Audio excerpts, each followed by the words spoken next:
Well, howdy friends, and welcome back to the ranch. I'm Dr. Lee, thanking you for taking a little time out of your busy day to stop by for a visit. Thank you so much for being here. Today's video is going to address a major problem that we're having out here on the ranch.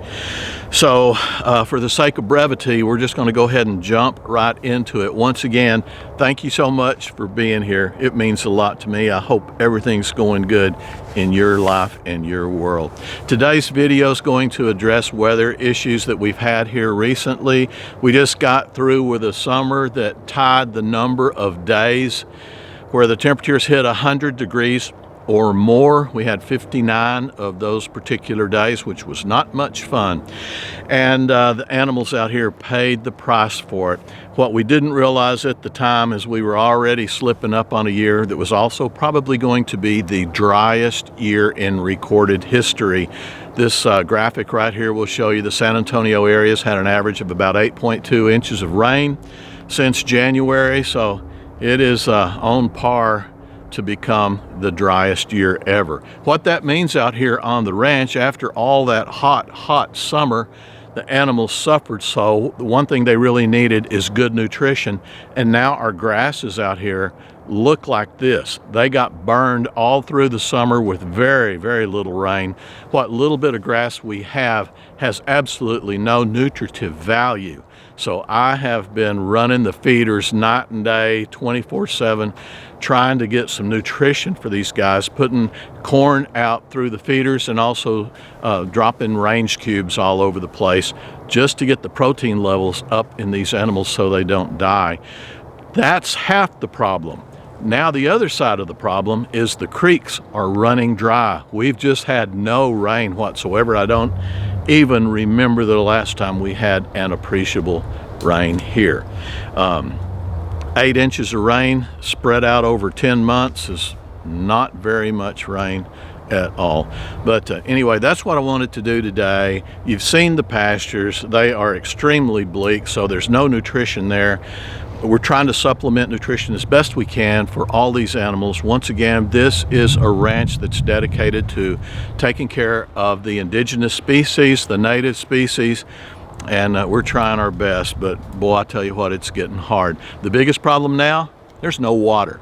And I wanted to show you the creek. So without further ado, we're going to jump on the four-wheeler. You can see here, I'm going to be using 2 GoPros. I put one on the front of the four-wheeler. The other one is attached to my moto vlogging helmet. And the good thing about that particular GoPro is it's got a microphone inside my helmet, so I can narrate what's going on as I drive around the ranch on the four-wheeler. So anyway, guys, hang on to your hat, jump onto the four-wheeler here, and I'll show you the creek up close and personal.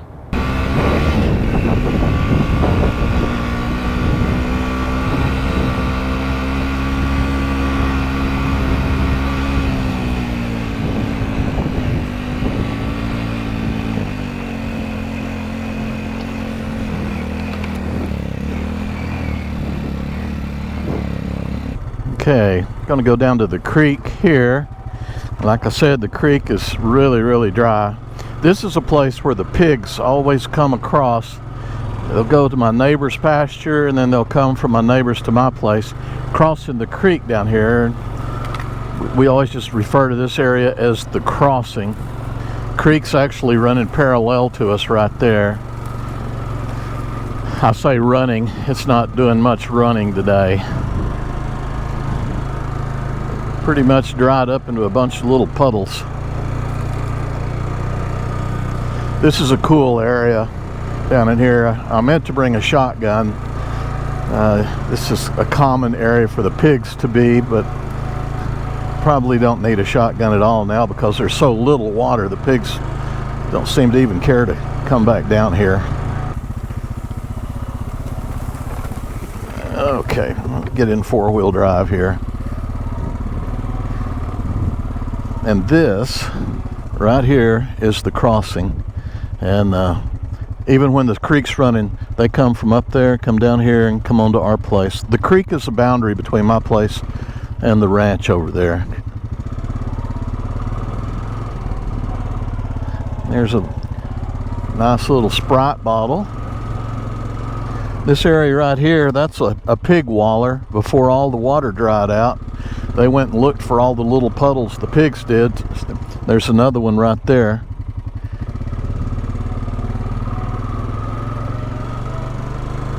Let's see how far we can go down this way.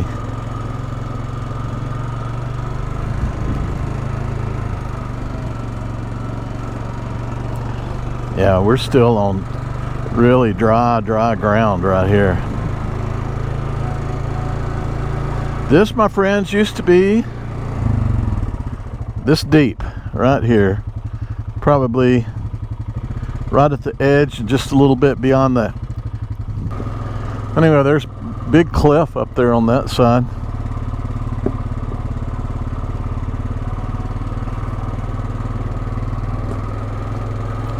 This is pretty sad, especially when you realize this is where all the animals depend on getting their drinking water.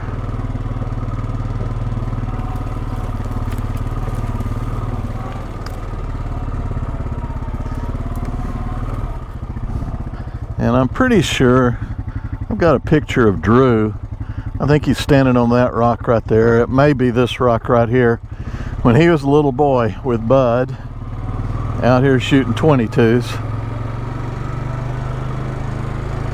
But friends, this is our creek.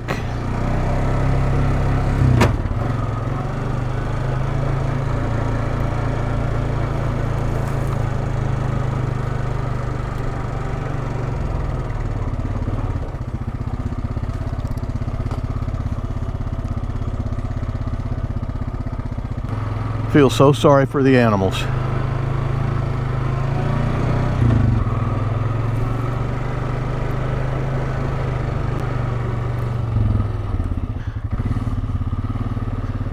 Matt and Mark have thrown so much stuff off there.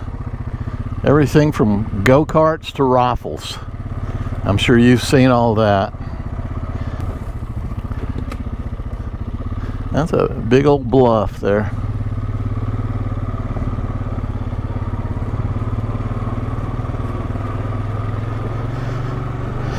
Yeah, I hope you guys are enjoying the creek. This is not the way I like to enjoy the creek.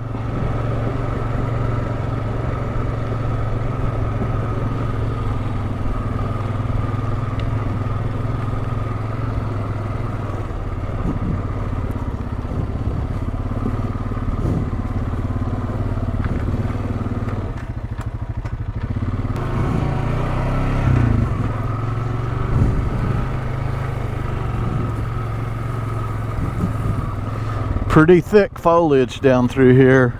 That's why the hogs like it so much.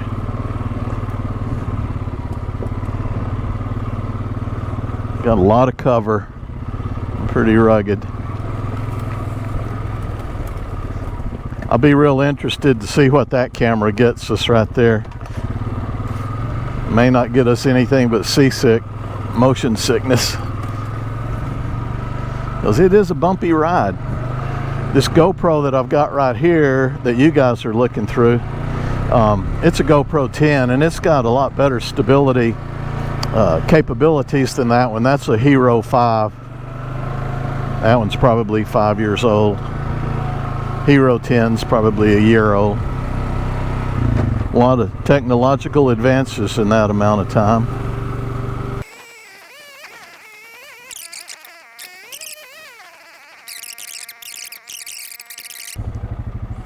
This is the area where the big dam is. The creek's dammed up and it makes for a pretty nice little lake right in here.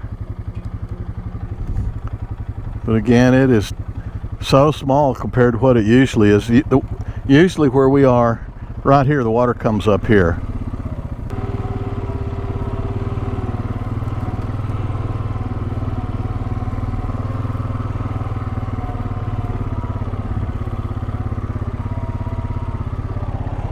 Uh-oh, we are bogging down. Time to get out.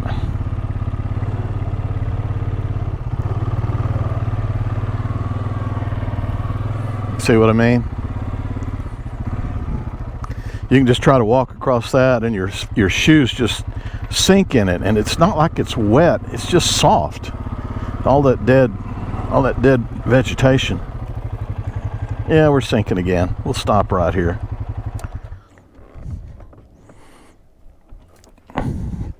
Yeah, look at my boots.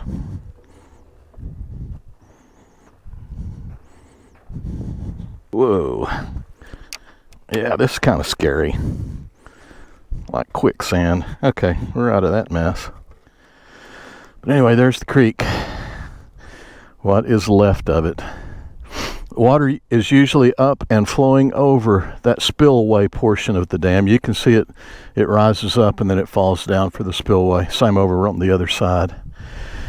And so there's 5 feet of water missing all the way as far as you can see right there. And the bad thing is this water right here is not moving at all. It's just still and got all kinds of bacteria in it and has a pretty nasty smell to it. And one of the things I really like coming down here is when the water's up where it should be, i.e. when it's running over the dam, there's usually 10, 15 turtles anywhere you look along the top of this sunning themselves. They come up out of the water, crawl up on that dam and sun themselves. And man, we haven't seen any turtles in a while. The fish are pretty much gone out of here too. There's no deep holes in here where they can get down and get into some cooler water. So the water's pretty hot for them right now. And also, it's not oxygenated because there's no flowing water in here. All right, let's see if we can get out of here now. Hang on, folks. Here we go.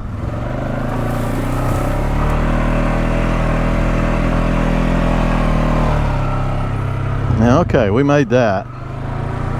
Everybody okay? Anybody puking yet? Let's go down on the other side of the dam.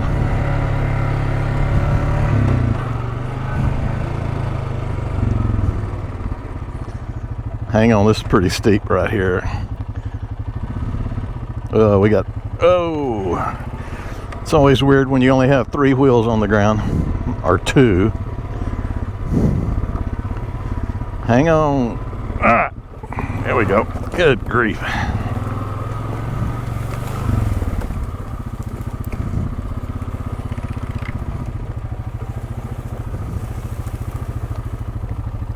Well, there's a cool rock. I'll show it to you when we get out of here.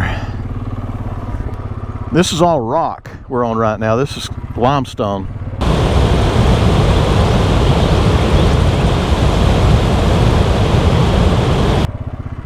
That stuff over there, like that muddy stuff, that's where hydrilla was. And it all died and just made for a big mat that you can really easily get stuck in. But anyway, show you this dam up close. Pretty dang sad. Okay, right there is 6 feet, so it's probably a 10-foot wall. And I have seen Mark take off running and run straight up there and grab that top lip and get on top of that dam that way. I think he was part monkey. But anyway, there's some little minnows in here, and that's about it. Not much else alive in here. This is the area where Mark and I got stuck. We sunk both of the 4-wheelers right over there. I don't know if y'all remember that video or not. Real sure which way the GoPro's picking up. I don't know if y'all can see that or not. But check out this rock. It's got plants growing out of it. I think I'll come back and pick that up, take it home, and see how long it can be a planter at my house. I'll set it out of the way so I don't run over it. Cool, huh? Cool. Give that to my wife for her birthday. There you go.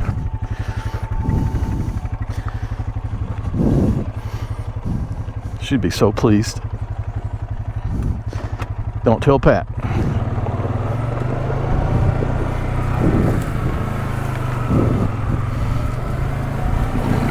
Okay, this is gonna be rough. Hang on.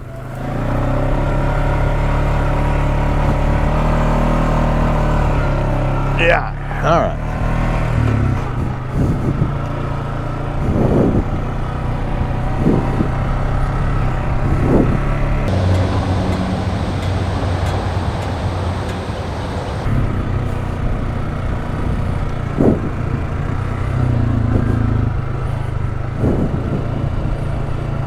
Hope you guys are enjoying this. Could be kind of boring, I guess. I think most of y'all are interested in wildlife, and that's our biggest problem.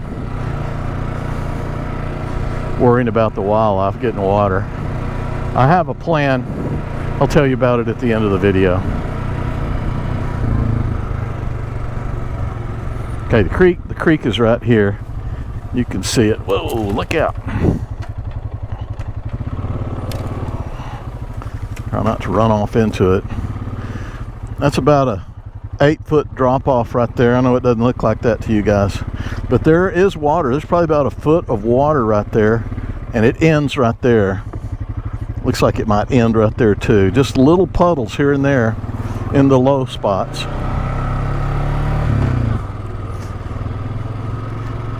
And there is a dam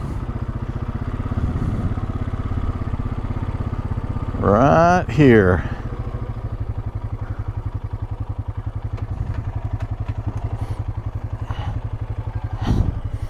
And that's about a 8 to 10 foot drop off from where we are right now, but there's the dam.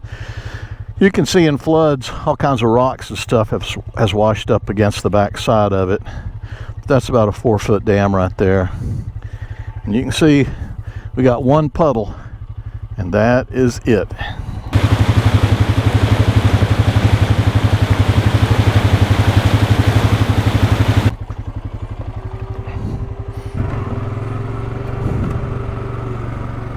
There's more of the creek right there. That looks pretty dry. It's a pretty little lane right here.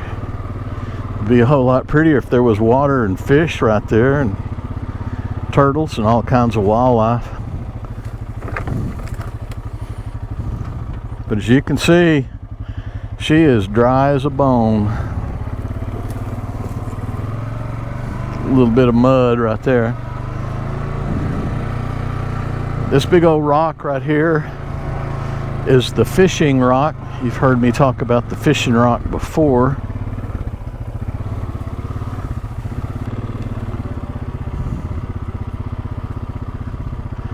But boy, it's not very deep right now.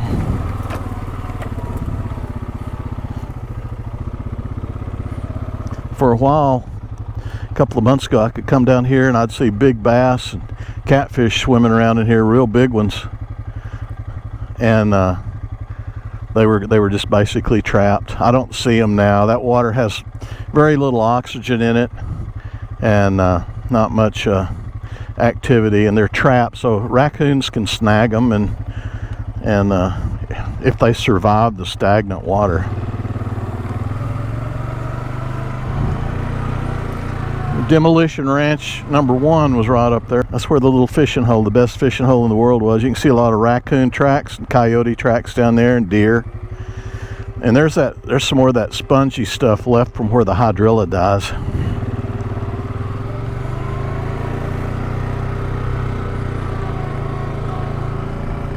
Not much water at all.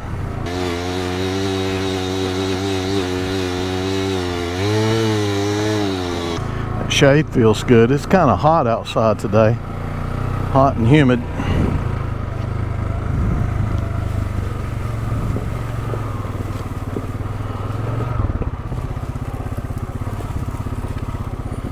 Okay, and there's our third dam, and as you can see, there's not a lot happening down here either. Isn't that a sad sight?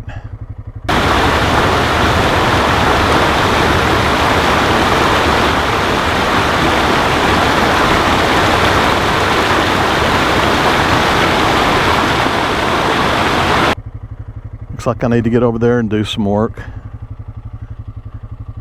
Cool old rock wall.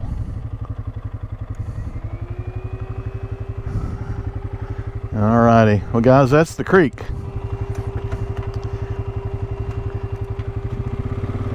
Or what's left of it.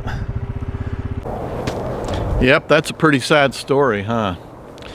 When we moved here 33 years ago, I met the fellow that owned the ranch to the east of us here. And he was an elderly gentleman at the time, really nice guy, very intelligent, and just very kind man. But he told me that he and his dad And granted, this was 33 years ago, and he was elderly then.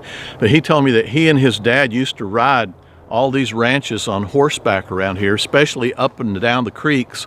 And he said the good thing you're going to like about buying the ranch that you just bought is the creek has never run dry. Well, times have changed.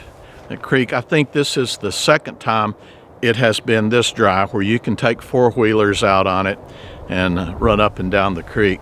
It's just kind of a sign of the times. One thing, this area is a whole lot more populated than it was 33 years ago. So there's just a lot more water that's used for human use, plus all the changes that we've seen in the weather in the last few years. So pretty sad. But now we've got to figure out a way to get some water to these animals. And I do have a plan for that. And folks, as many of you know, this ranch was a cattle ranch for over 100 years before we got here. So all scattered around the ranch, there's dilapidated watering systems and feeding systems, troughs and pipes and all kinds of stuff. And my plan is to cobble together some of those old systems and try to get some life-saving water to these poor suffering little animals. That's the plan. I think with a little bit of help, we can do it. So anyway, say a prayer for the animals, say a prayer for all these old beat up watering troughs and all that, and my ability to hook something together to give these little guys some relief. Well guys, that's about it. Oh, one other thing. I will put a game camera, whatever I make that will get water to the animals, I'm going to put a game camera on it and we will be able to see how well it's working. So anyway, that's the plan. Once again, folks, thank you so much for being here today. If you would please, I would appreciate it. Just hit that like button for me. It will do a lot to help this channel. Thanks again for being here. God bless you all, and I want you to all always remember I love you. Bye-bye now.